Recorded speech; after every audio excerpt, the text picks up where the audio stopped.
दोस्तों, आखिर मरते हुए कर्ण ने महादेव को क्या दिया? आखिर कौन सी वह शक्तिशाली चीज थी जो महादेव को कर्ण से प्राप्त हुई? कर्ण अपने विजयधारी धनुष के कारण पूरी दुनिया में अजय माने जाते थे, क्योंकि कर्ण के इसी विजय धनुष के कारण ही एक बार भगवान श्री कृष्ण जी ने अर्जुन से यहाँ तक कहा था कि जब तक कर्ण के हाथ में उसका विजय धनुष रहेगा, पार्थ तीनों लोकों के योद्धा एक साथ मिलकर भी कर्ण को कभी नहीं हरा सकते। उसके बाद भगवान श्री कृष्ण कर्ण के अंतिम समय में उसकी परीक्षा लेने भी गए थे और दानवीर कर्ण ने अपने अंतिम समय में भी अपने सोने के दांत तोड़कर भगवान श्री कृष्ण को दे दिए थे। लेकिन आखिर महादेव को कर्ण ने क्या दिया? कर्ण के विजय धनुष के बारे में बहुत सारी ऐसी खूबियां थी जो अर्जुन के गांडीव धनुष में नहीं थी, और विजय धनुष का निर्माण स्वयं विश्वकर्मा जी ने किया था। इसका निर्माण इन्होंने तारकासुर राक्षस के पुत्र के नगरी त्रिपुरा का विनाश करने के लिए किया था। तब भगवान महादेव ने विजय धनुष पर अपने पाशुपात अस्त्र चढ़ाकर राक्षसों का और उसकी त्रिपुरा नगरी का विनाश कर दिया था। और उस राक्षस नगरी के विनाश के बाद भगवान शिव ने इस विजय धनुष को देवराज इंद्र को दे दिया, और देवराज इंद्र ने इस अद्भुत और शक्तिशाली धनुष को कई बार युद्ध में इस्तेमाल भी किया, जहां उन्होंने असुरों और राक्षसों का विनाश किया। कहते हैं उस समय देवराज इंद्र से राक्षस इतना नहीं डरते थे जितना उनके विजय धनुष से डरते थे।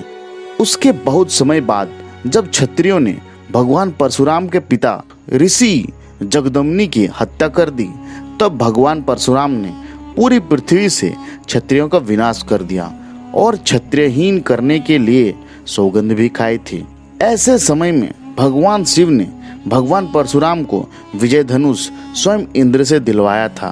तब उसी शक्तिशाली धनुष के कारण भगवान परशुराम बिना किसी मदद के अकेले ही 21 बार पृथ्वी को क्षत्रिय से विहीन कर पाए थे। कर्ण भगवान परशुराम के ही शिष्य थे, और भगवान परशुराम कर्ण जैसे शिष्य को धनुर्विद्या के शिक्षा देकर बहुत प्रसन्न हुए थे। लेकिन कर्ण ने झूठ का सहारा लेकर भगवान परशुराम के शिष्य की पद्धति हासिल की थी, और उसी कारण भगवान परशुराम ने उन्हें युद्ध के समय धनुर्विद्या भूल जाने का श्राप भी दिया था। जब भगवान परशुराम को लगा कि उन्होंने अपने सबसे प्रिय शिष्य यानी कि कर्ण को कुछ ज्यादा ही कठोर श्राप दे दिए हैं, तब उन्होंने कर्ण को दया भावना के साथ दुनिया का सबसे शक्तिशाली धनुष यानी विजय धनुष दिया। लेकिन कर्ण ने विजय धनुष पाने के बाद भी कभी उसका इस्तेमाल ठीक से नहीं किया, क्योंकि कर्ण उसी दिन उस विजय धनुष का इस्तेमाल करना चाहते थे जिस समय रणभूमि में उसके सामने अर्जुन खड़ा हो, ताकि वे अर्जुन का वध कर सके। महाभारत में जितने भी युद्ध कर्ण ने लड़े थे उनमें कभी भी उन्होंने विजय धनुष का इस्तेमाल नहीं किया था। लेकिन जब महाभारत युद्ध के 17वें दिन कर्ण और अर्जुन दोनों आमने सामने थे और स्वयं कर्ण कौरवों के सेनापति थे, तब उस समय उन्होंने विजय धनुष को हाथ में उठाया था, परंतु दुर्भाग्य से उनका पहिया जमीन में धंस गया था और वे रथ का पहिया को निकालने के लिए नीचे उतर गए थे और अपना विजय धनुष वहीं रथ में छोड़ दिया। तब भगवान श्री कृष्ण ने इस बात को जान लिया था, यदि दोबारा कर्ण अपना विजय धनुष अपने हाथ में उठा लेंगे तो फिर अर्जुन को कर्ण को मार पाना बेहद मुश्किल हो जाएगा। इसीलिए उन्होंने अर्जुन को कर्ण को ललकारने के लिए कहा। फिर अर्जुन के हाथों कर्ण की मृत्यु हो गई। लेकिन इसी बीच जैसे ही परशुराम को कर्ण के मृत्यु के बारे में पता चला तो वे दौड़ते हुए कर्ण के पास आए और फूट फूट कर विलाप करने लगे और कहने लगे कि कर्ण, मेरे दिए हुए श्राप के कारण ही तुम्हारी विद्या तुमसे दूर हो गई, जिसके कारण तुम आज इस मृत्यु के द्वार पर पहुंच गए हो। हे कर्ण, मुझे माफ कर देना और कृपया अपने भाग्य से संधि कर लो, और साथ ही अपने विजय धनुष को दोबारा से महादेव के चरणों में स्थापित कर दो, ताकि तुम्हारी तरह कोई महान योद्धा उस अस्त्र को प्राप्त कर सके।